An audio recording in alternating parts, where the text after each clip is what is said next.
Okay, so welcome to Sponsor More Downlines training video number 2. Once again, this is Edward Reformina, author of Pinoy MLM Expose ebook and the creator of Sponsor More Downlines. Again, thank you so much for watching our last video, yung ating training video 1. And maraming salamat din sa mga nag-like and sa mga nag-comments, maraming salamat din. And dun sa mga nag-post ng mga question sa comment box sa baba, maraming salamat din sa inyo. And hindi ko pa nasasagot lahat ng mga tanong, pero I will try my best na sagutin lahat yung mga questions nyo. Once again, in this 3-part video training series, ituturo ko sa iyo yung mga secret sponsoring strategies na nadiskubre at natutunan ko na tumutulong sa akin para makapag-sponsor ng up to 23 direct downlines every single month. Ang pinaka-goal ko sa training series na to is ma-share sa iyo at maituro sa iyo yung ilan sa mga sponsoring strategies na yon, and hopefully is magamit mo din siya sa business na ginagawa mo ngayon para makuha mo yung mga resulta na gusto mong makuha. Okay? Dun sa first video, pinag-usapan natin yung mga common problems na nararanasan ng mga Pinoy networkers.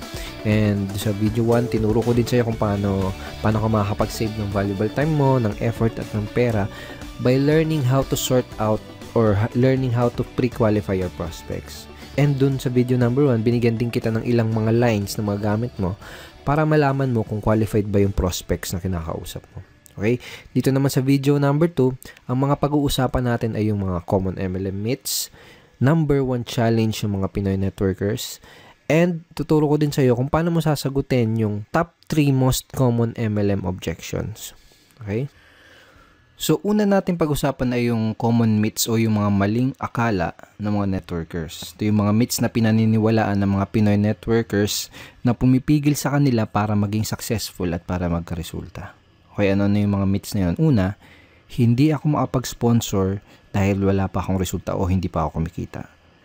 Madalas mong maririnig to sa mga networkers. Kadalasang marinig mo sa kanila is hindi ako makapag-recruit, hindi ako makapag-sponsor, o wala pa akong downlines kasi hindi pa ako kumikita o kaya wala pa akong resulta.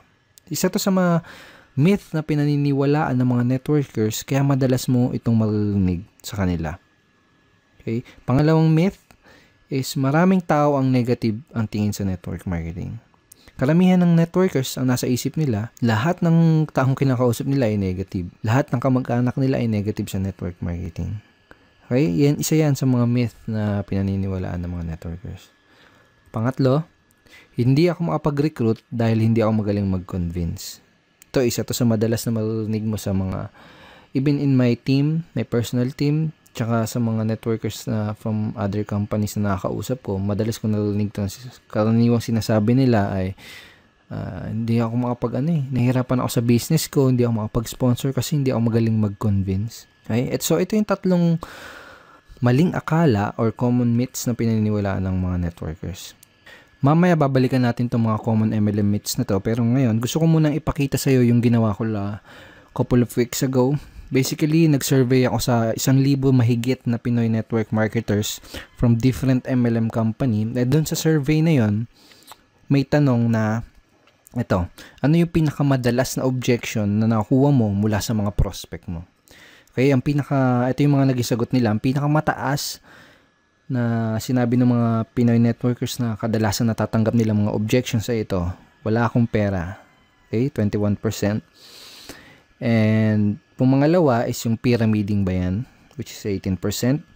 And pumangatlo, na pinakamadalas na nakukuha nilang objections is ito.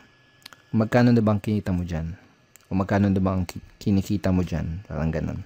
Kung titignan mo yung resulta dito sa survey na to, makikita mo na related yung mga objections na natatanggap ng mga Pinoy networkers dito sa mga common MLM myths na pinaniniwalaan ng karamihan networkers.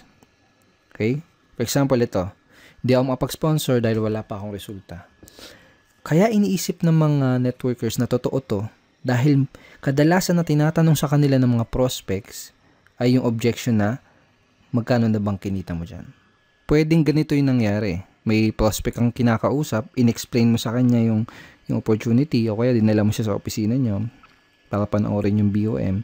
Ngayon, after niyang ma-explainan, nagtanong siya sa'yo, nagbigay siya ng objection na magkano na bang kinikita mo dyan. Ngayon, kung bago ka pa lang, normal lang na syempre, maliit pa lang or wala ka pang kinikita. At posible din na hindi mo pa alam kung paano sagutin ng tama ang ganitong klase ng objection. Ngayon, kung hindi siya sumali, ang magiging thinking mo ngayon, ang papasok ngayon sa isip mo, ay hindi siya sumali kasi hindi pa ako kumikita. Ay hindi siya sumali kasi maliit pa lang yung kinikita ko. Ay hindi siya sumali kasi wala pa akong resulta. Okay na gets mo? Yung pangalawa, tingnan natin. Maraming tao ang negative ang tingin sa network marketing. Posible din na may prospect ang kinakausap na explainan mo na siya. And then, nagbigay siya ng objection na pyramiding ba yan? Ngayon, kung hindi mo alam sagutin ng tama tong objection na yan, hindi mo siya mapapasali. Ngayon, ang thinking mo ngayon, ang iniisip mo ngayon, naku, ang daming negative sa network marketing. Lahat ng kinakausap mo negative sa network marketing. Pero ang totoo, hindi mo lang alam sagutin yung objection na yun ng tama. Pangatlo, itong wala akong pera. See, dito sa Common MLM Meets, hindi ako mapag-recruit dahil hindi ako magaling mag-convince. Possible na may prospect ang kausap, sinabi niya na wala akong pera, maganda yung opportunity, pero wala akong pera. Ngayon, dahil wala siyang pera, hindi mo siya napasali. Posibleng pumasok sa isip mo na hindi ko siya napasali kasi hindi ako magaling mag-convince. Ganun. So, related itong mga common MLM objections na to doon sa common MLM myths na pinaniniwalaan ng mga networkers. Ibig sabihin, walang katotohanan itong mga paniniwala na to, itong mga myths na to, kaya nga myth, di ba? Dulot lang to ng mga objections na madalas itanong sa ating mga networkers. Okay? Itong mga myths na to, dulot lang yan ng mga objections na hindi alam sagutin ng tama. Kung isa ka sa mga networkers na dating naniniwala dito sa mga yan, I'm here to tell you na walang katotohanan ng mga yan. Ang kailangan mo lang gawin ay alamin kung paano sasagutin yung mga objections na nagdudulot nitong mga maling paniniwala na to. Number 1 challenge ng mga networkers ay yung mga prospect objections. So, sa mga challenge nila ay yung mga objections na binabato at binibigay sa kanila ng mga prospects na kinakausap nila.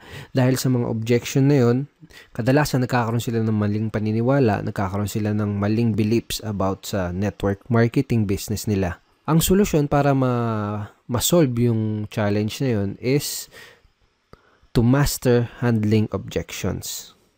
So, bakit ba natin kailangan ma-master ang pag-handle ng mga objections? Kung gusto mo talagang ma-master ang pag-sponsor o pag-recruit, kailangan mong ma-master ang pag-handle ng lahat ng mga common MLM objections. Period. Napakadaming networkers kasi ang nagfe-fail dahil hindi nila alam kung paano mag-handle ng mga common objections. At ang masama pa, madaming mga networkers ang walang idea kung paano i-handle ang mga objections ng kanilang prospects. Ganito kasi yan, kahit gaano pa kaganda ang pag-present mo ng business mo, okay, kahit gaano pa kaganda yung pag-present mo ng product mo, lahat ng prospect, kahit interesado na yan, sigurado ay may katanungan at objections pa din yan bago siya magkaroon ng final na decision. Normal lang kasi talaga yon. Pero itong masakit. Kapag hindi mo nasagot ng tama ang mga questions at objections ng mga prospects mo, hindi mo pa din sila mapapasali. Tanungin kita, nangyari na ba sa iyo yung may prospect ang kausap, tapos sigurado ka na sasali siya, okay, pero hindi naman nag-join pagkatapos mo ma-explainan? Usually, nangyayari yung ganun dahil sa mga objection na hindi nasasagot ng tama. Ito yung mga dahilan kung bakit kailangan mong ma-master ang pagsagot sa lahat ng mga common MLM objections. So, ang goal ko sa video na to is tulungan ka at ituro sa'yo kung paano mo sasagutin itong top 3 common MLM objections. Itong pinag-usapan natin kanina, itong result dun sa sa survey na ginawa ko sa mahigit 1,000 networkers na pinakamadalas na natatanggap nilang objections. Itong wala akong pera, pyramiding ba yan, at magkano na bang kinikita mo? Or magkano na bang kinita mo? I created a training ebook for my team, and ang title ng ebook na yan is Objection Crusher. Paano mo dudurugin yung mga objection na matatanggap mo? Parang ganun yung konsepto. So basically, ipapakita ko sa iyo yung mga tinuro ko dito sa loob ng ebook na to kung paano sasagutin itong top 3 common MLM objections na to. Okay, ngayon andito tayo ngayon sa loob ng mismong Objection Crusher training ebook. So ito yung mismong loob ng ebook. And ito yung listahan ng mga common MLM objections na itinuro ko kung paano sagutin ng tama dito sa ebook na to. Kasama sa list itong Kasama sa list ng mga common MLM objections ay ito, magkano bang kinikita mo dyan? Pag-iisipan ko muna, yayaman ba ako dyan? Pyramiding ba yan? Networking ba yan? Networking ba to?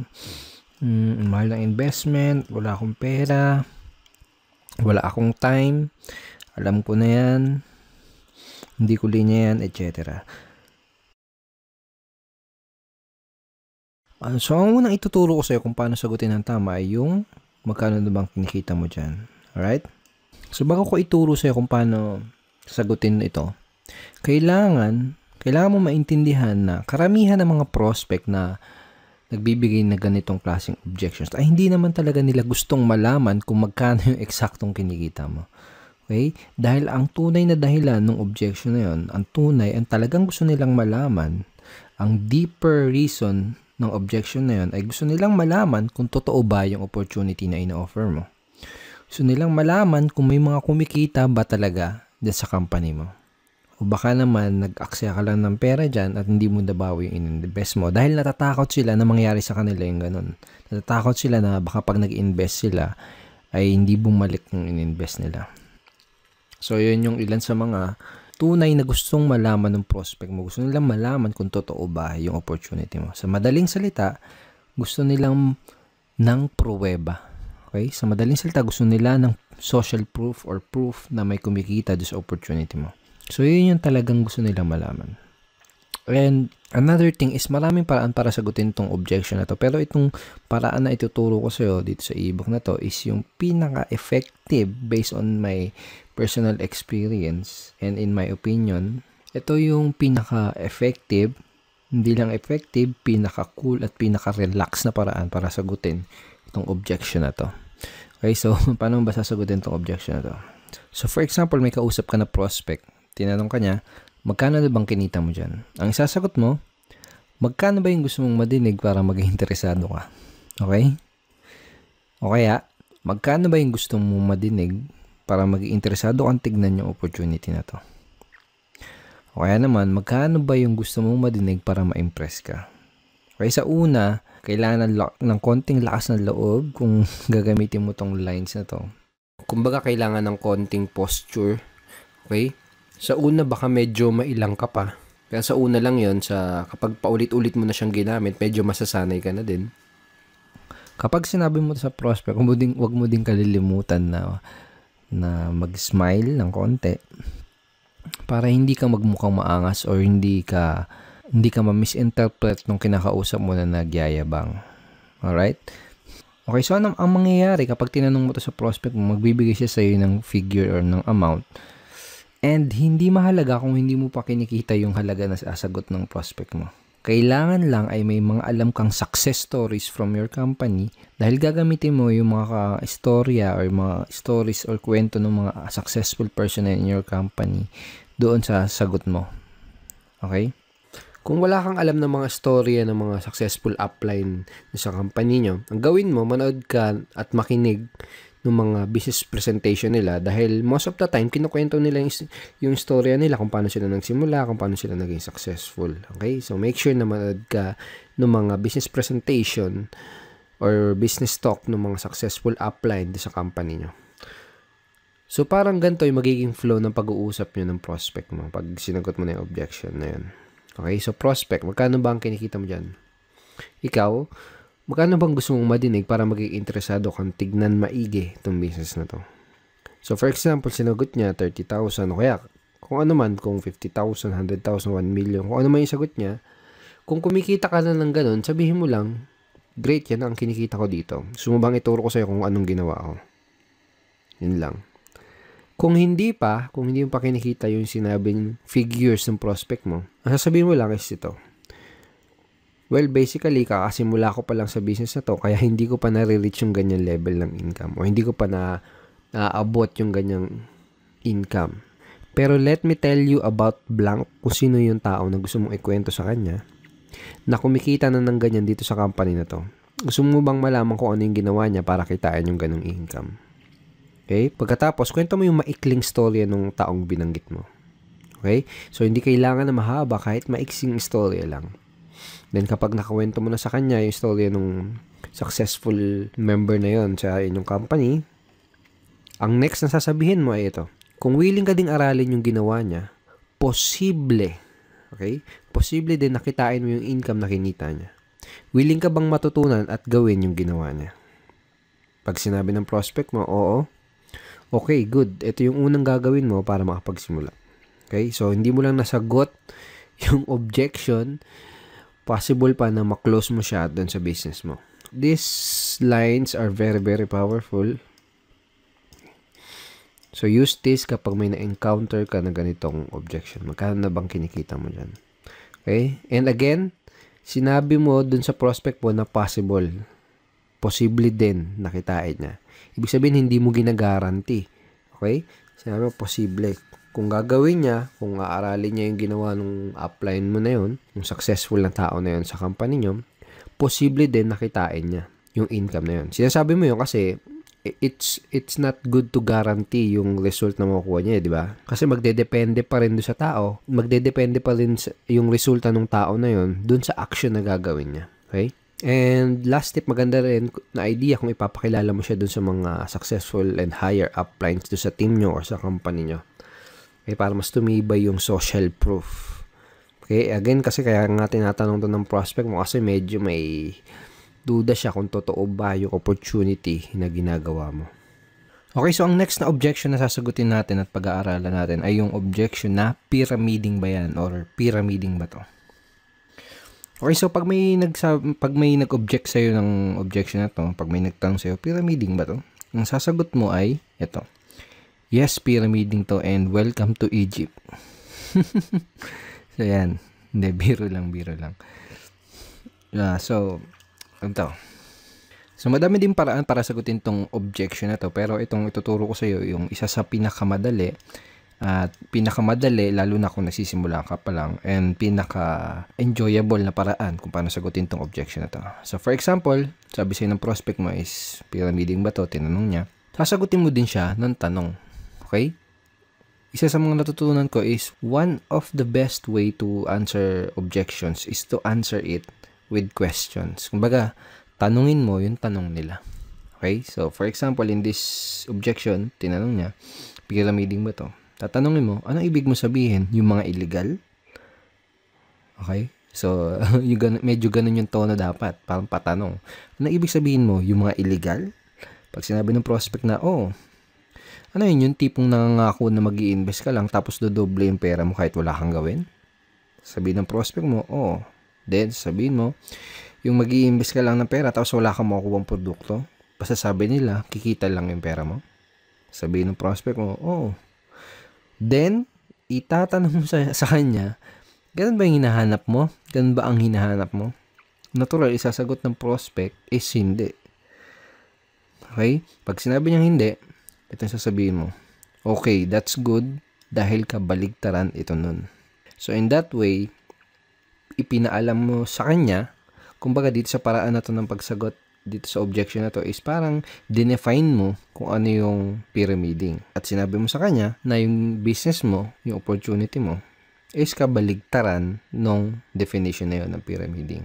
Of course, I'm assuming and dapat napakita mo na din sa kanya yung mga legal documents na magpapatunay na legal nga yung company nyo. Pero kaya ako tinuro sa iyo yung ganitong paraan is mostly kasi ng mga prospect mo na magbibigay ng gantong klase ng objections ay yung mga tao na hindi educated or walang idea sa difference o pagkakaiba ng pyramiding kumpara sa legitimate network marketing opportunity. So, mas magkakaroon ng sense sa kanila yung ganitong simpleng conversation lang. Okay, so use this simple objection handling script next time na may prospect na magtatanong sa'yo ng pyramiding ba to or pyramiding ba yan. Now, ang susunod na objection ay yung wala akong pera. Ang unang kailangan mong maintindihan ay may dalawang klase ng prospect na nagsasabi ng ganitong klaseng objection. Yung isa ay yung wala talagang pera at yung isa naman ay yung mga nagpapalusot lang. Okay? So, let me share you. Dati, nung nagsisimula pa lang ako sa network marketing, is madalas ko natatanggap tong objection na to. Pero ngayon, never. As in, never ko na siya natatanggap. Dahil remembers dun sa training video number 1 natin, chinare ko sa'yo, At sinabi ko sa iyo na kina-qualify o sinusort out ko maigi yung prospect ko bago ko ipakita sa kanya yung business presentation ko. Kumbaga, kung wala silang sapat na reason why, hindi ako mag-aaksaya ng panahon para ipakita pa sa kanila yung business dahil alam ko na mag-aaksaya lang ako ng oras at alam ko na magpapalusot lang sila. So, kung may nagbigay sa iyo ng ganitong klase ng objection, ang unang kailangan mong malaman is kailangan malaman mo kung nagsasabi ba sila ng totoo o kung nagpapalusot lang ba sila. So, paano mo malalaman yun? Tatanungin mo sila. Okay, tatanungin mo sila kung totoo ba na wala silang pera. So, paano mo gagawin yun? Ganito, simple lang. Pag sinabi ng prospect na wala silang pera, tatanungin mo sila, pwede bang magtanong? Tanong mo, okay lang ba sa'yo kung magtapatan tayo sa isa't isa? Ibig mo bang sabihin ay interesado ka sa business na to pero wala ka lang pera? O sinasabi mo lang na wala kang pera dahil mabait ka lang na tao at ayaw mo kung ma-offend kaya hindi mo kagad masabi na hindi ka interesado? Okay? So make sure to smile again. Kapag sinabi nila na hindi talaga sila interesado, just let them go. That person is not right for your business. Pwede mong sabihin na I understand, hindi naman kasi talaga para sa lahat ng business na to. Ang hinahanap lang namin ay interesado at yung talagang pwedeng matulungan na opportunity na to. And thank you for your time. Ganun lang, be professional. Okay? Hindi mo kailangan ipagpilitan yung opportunity mo dahil network marketing is a sorting business. Okay? Naghahanap lang tayo ng mga tao na magiging interested dun sa ino-offer natin. Alright? So, for example, kung sinabi naman ng prospect na interesado talaga siya pero wala lang talaga siyang pera, ganito yung pwede mo sabihin sa kanya. Okay, so ganito. Unang gagawin mo is makikisimpatya ka or makikisimpatize ka dun sa situation ng prospect mo. Parang ganito. Naintindihan ko yung sitwasyon mo. Nung una ko nakita tong business na to, ganyan din yung sitwasyon ko at ganyan din yung sinabi ko. Wala akong pera. Pero na-realize ko, kung wala akong gagawin na paraan at kung wala akong gagawin bago, wala din mangyayaring bago. Kung 5 years ago sinasabi ko yung salitang wala akong pera, malamang 5 years from now ay paulit-ulit ko pa din sasabihin yung salitang wala akong pera. Kaya ang ginawa ko, gumawa ako ng paraan. Tapos, ikwento mo sa prospect mo kung ano yung ginawa mo paraan para makapag-start ng business. Well, obviously, sasabihin mo sa prospect mo to kung medyo ganito yung nangyari sa'yo bago ka magsimula ng network marketing business mo. Pero for example, kung hindi ganito yung situation mo na nag-start ka ng network marketing, pwede mong gamitin or pwede mong i-leverage yung mga istorya ng mga ibang members sa team nyo or ibang members sa company nyo. For example, ganito. Naiintindihan ko ang sitwasyon mo. Maraming tao ang ganyan din ang sitwasyon nung una nilang nakita tong business na to. Sinabi din nila na wala silang pera. Pero na-realize nila, wala silang gagawin na paraan at kung wala silang gagawin bago, wala din mangyayari sa kanilang bago. Kung 5 years ago, sinasabi nila na wala silang pera, malamang 5 years from now, paulit-ulit pa din nila sasabihin yung salitang wala silang pera. Kaya ang ginawa nila, gumawa sila ng paraan. Katapos, ikwento mo yung storya ng other members from your team or members from your company. Okay? Pagkatapos mo nang ikwento yung ginawa mong paraan o yung ginawang paraan ng ibang member sa team nyo, ito yung next na sasabihin mo sa kanya. Ito yung gusto kong itanong sa'yo. Gusto mo ba na habang buhay mo nalang sasabihin yung salita na yan? Wala akong pera. Okay, di isasagot sa'yo ng prospect mo, syempre hindi. Diba? Then, tatanong mo sa kanya, ano yung pwede mong gawin na paraan? Okay? So, siya na mismo magsasabi sa'yo ng paraan na pwede niya gawin para makapag-start ng business. So, simple lang, di ba? Kayang-kayang i-apply. Okay? So, use this scripts, use this way of handling objection next time na may magsasabi sa'yo ng objection na wala silang pera. Of course, kailangan mo practicein yan. Sa unang bagsak mo, sa unang best mo gagamitin yan, medyo magkakamali-mali ka pa. Okay? Okay? It takes practice. Natural lang yun. Sa unang magkakamali ka. But use it ng paulit-ulit para masanay ka and na ma-internalize mo yung pinaka-approach or yung strategy. So, thank you so much for watching our training video number 2. I hope madami kang natutunan at I hope ma-apply mo kagad itong mga bago mong nalalaman sa business mo. Okay? At may isa pa akong good news sa'yo. May ginawa akong free PDF script na pwede mong i-download Okay? Yung download button is nasa baba ng video na to. So, download mo yan. Basically, nakalagay din sa PDF script na yan yung mga objection handling script na pinag-aralan natin dito sa video training number 2. So, download mo yan para ma-review mo palagi yung mga tinuro ko sa yung bago. Sa next training video natin, sa training video number 3, ang mga pag-uusapan natin na ito. Pag-usapan natin yung most important skill na kailangan mong matutunan as a network marketer or MLMer and a direct seller. At yun ay ang closing skill. Okay? And ituturo ko din sa iyo, bibigay ko sa iyo yung super effective closing line na ginagamit ko to sponsor up to 4 downlines in 1 day. Okay? So matagal ko na ginagamit tong closing line na to and it's very effective and very powerful.